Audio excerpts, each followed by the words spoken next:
¿Sacrificó realmente Jefté a su hija? ¿Sí o no? Mire, déjame decirle que este es uno de los pasajes de la Biblia que genera muchísimos sentimientos encontrados. Y la pregunta de cómo Dios permitiría semejante cosa. El relato de Jefté se encuentra en el libro de Jueces, capítulo 11, versículos 29 al 40. Y en ese tiempo Israel estaba viviendo bajo una fuerte inestabilidad espiritual y moral. Dice la palabra, cada uno hacía lo que bien le parecía. Jueces 21, 25. Jefté en realidad era un guerrero valiente, pero también hijo de una ramera que fue despreciado por sus hermanos, pero luego también fue llamado para liderar a Israel en contra de los amonitas. Pero Jefté, mis amados, antes de la batalla hizo un voto precipitado al Señor y le dijo: si entregares a los amonitas en mis manos, cualquiera que saliere de las puertas de mi casa a recibirme, cuando regrese victorioso, lo ofreceré en holocausto, como dice Jueces capítulo 11, versículos 30 y 31. Ahora, Dios le dio la victoria ciertamente, pero ¿cuál fue su gran sorpresa? Cuando al volver a casa, quien salió a recibirlo fue su única hija, con panderos y con danzas. Y Jefté quedó destrozado, petrificado, pero afirmó que no podía retractarse del voto que le había hecho a Dios. Ahora, ¿qué ocurrió realmente aquí? Mire, ¿la sacrificó? Obviamente pues hay dos posturas al respecto y pues ambas están realmente sustentadas en la Biblia. La primera es la postura literal, y es que cuando se le promete algo a Dios se debe cumplir de todas, mis amados. Y Jefté realmente cumplió su palabra literalmente y ofreció a su hijo en holocausto, lo cual fue una realmente profunda lección y muy trágica a su vida, aunque condenable a la luz de la ley de Dios, que también prohíbe sacrificios humanos, como vemos en Levítico 18:21 y Deuteronomio 12:31. Ahora, la segunda postura es simbólica.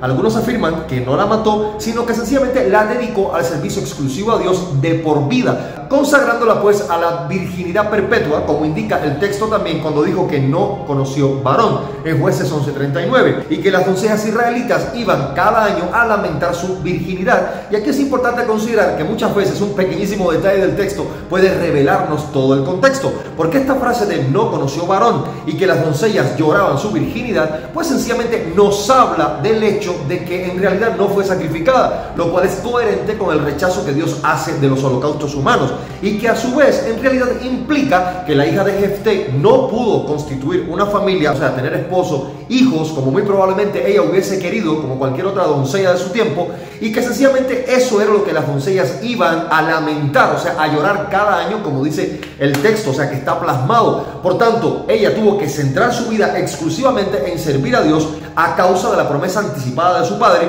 y no porque ella misma pues lo hubiese querido, mis amados, y que sencillamente lo tuvo que hacer de manera forzada y dedicarse al servicio a Dios de por vida. Y esto pues a causa de la promesa anticipada de su padre Jefté. Ahora, lo verdaderamente importante con relación a este contexto, pues el énfasis bíblico está en la gravedad de hacer votos a la ligera, o sea, una promesa a la ligera. Y la lección que nos deja para la vida cristiana está, en primer lugar, no hacer promesas necias a Dios. Mire, Jefté actuó con muchísima ligereza, pensó que podía quizás negociar con Dios, como si el favor divino dependiera de un trato humano. Pero Dios no necesita nuestros votos imprudentes, mis amados, sino nuestra obediencia, fe y sinceridad, como dice 1 Samuel 15:22.